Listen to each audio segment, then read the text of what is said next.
All right, we're at 370 A1A,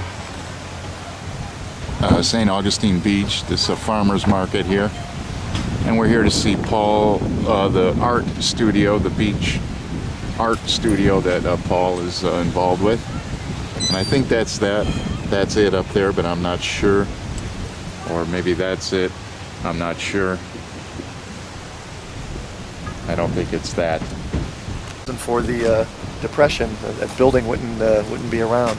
But this was it was originally a hotel, and then I think they did have some sort of shops below. They would have maybe a coffee shop, a little restaurant, some retail shops. But this was called the South Hotel, the South Beach Hotel, and there was a North Hotel just north of the pier, and they were like sort of mirror images of each other.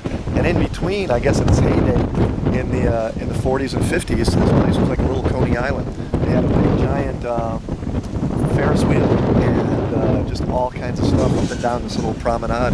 And I think it turned into, this was the old City Hall, the old St. Augustine Beach City Hall, and they had offices there until about 2000 when they left it abandoned. This small building right here, which I guess when it was a hotel was like a sort of a bathhouse and restrooms, and this is the one we're trying to save right here. They got it slated for demolition, and we're proving that it is part of this building. Obviously you see with the architectural structure and the coquina that it is, and that it has some historic relevance. I mean, there's a historic marker right in front. It was part of the civil rights movement in the 60s, the Freedom Trail. You heard about sit-ins? Yeah. Well, this was actually a beach wade-in because they were trying to make the beach segregated, and so there was actually a lot of people and citizens that said no, and they did a wade-in, and it was cool. Yeah, and so I mean, there's all sort of historical, and I think that's all St. Augustine is about. So you would think this is a no-brainer to save this, but yet the powers that be, I don't know. So I've been the last 2 months at commission meetings and rallying people to sort of to save it. And I think demolition would cost the city about $10,000 to $15,000, and ultimately the taxpayer. We're renovating it at no cost to anyone, pro bono, just doing it the same way we did the other building with volunteers. What do you want to put in there? Actually, too, that we would get use of it if we're going to be stewards of the building, and we want that to be our little ceramic studio. So it'd be still a part of the art studio, but a separate thing for just anything like that. Right? We're thinking about putting a kiln in there and having all this outdoors, like a sculpture garden. Oh, nice. It'll tie in great. Yeah, you know what? It really doesn't look like there's a lot of work. Really, I mean, the outside looks pretty solid and everything. Structurally, it isn't too bad. Anyways, we tapped into like a grant. I think they got in excess of like $350,000 from. And what's it like here in the summertime? Weather-wise? hot. Real hot? Like, well, no, but like I said, you get the like Hollywood hot? You get the beach breeze and stuff, and it's exactly. It's not too bad. It is always a little bit colder up north than it is down south, but that's sort of our whole deal there.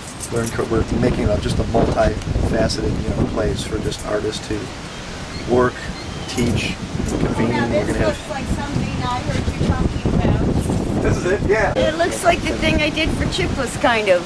Remember when I did my first an artist I think in our Elena copied you, Linda. Yeah. No, I'm kidding. In our neighborhood. Paul's daughter Elena did the artwork for this. Yay, Elena! Yay! This is the small outbuilding right here. I was talking about. This is where we are in right now, the art studio. This is about 900 square feet.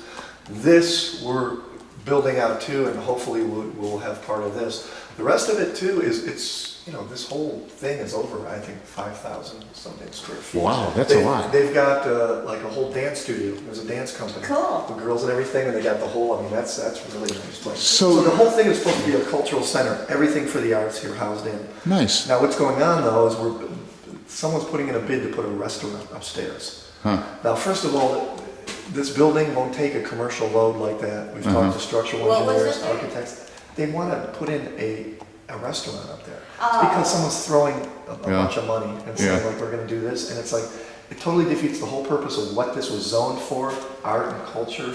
They're trying to say, well, it's callback system in there, and then Nice. The drywall. Oh, that's fun. I love that stuff. Oh, I love doing it's that kind of work. interesting. Yeah, it is interesting. So it goes beyond this? So Paul's been doing some drywall work. Reception area. I love the smell in here. Yeah. The smell of fresh cut timber. Ah, I do. I really do. Yeah, and So then you're for the using dance cedar? studio, and there's Is that offices. cedar?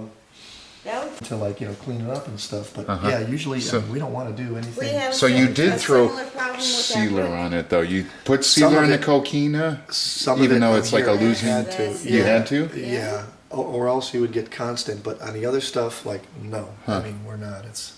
It's what I mean. It's the buildings do survive, and it's what makes So it like breathe. this and blue, that blue stuff color, is- that's a sealer it for. is, yeah. For I'm this. not I don't familiar think- with that.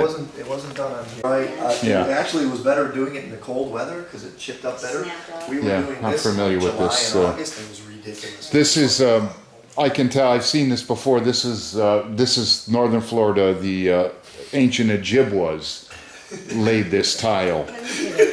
And so it's a tough one. Yeah, the English colonists battled with when they were remodeling their log cabins, they had to deal with that shit. Over on the outside, especially to go up. This awning was supposed to go all the way down and make this like sort of like little promenade thing out here. And it's, I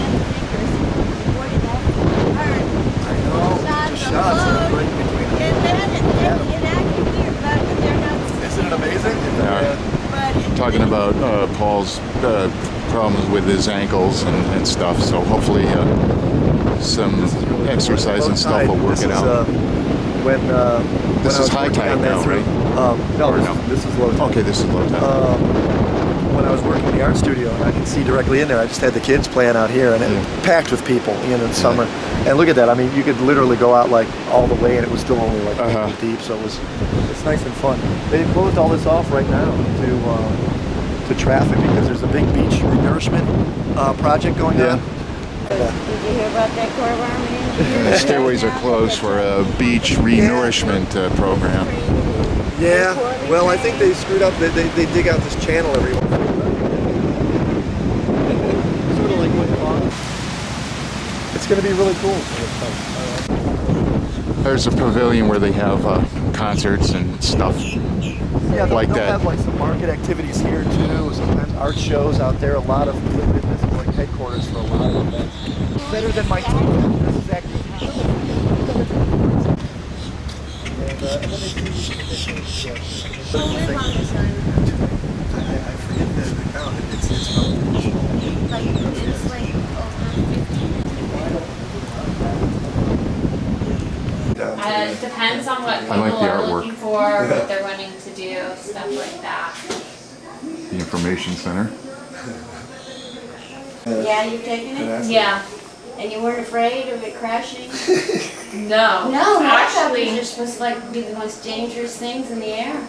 it was fantastic. See I've those got ones like in Hawaii? pictures in my Like house, the volcanoes, that would and be pretty cool for donation. But yeah, I took the whole family out there and like, yeah, it was a good process.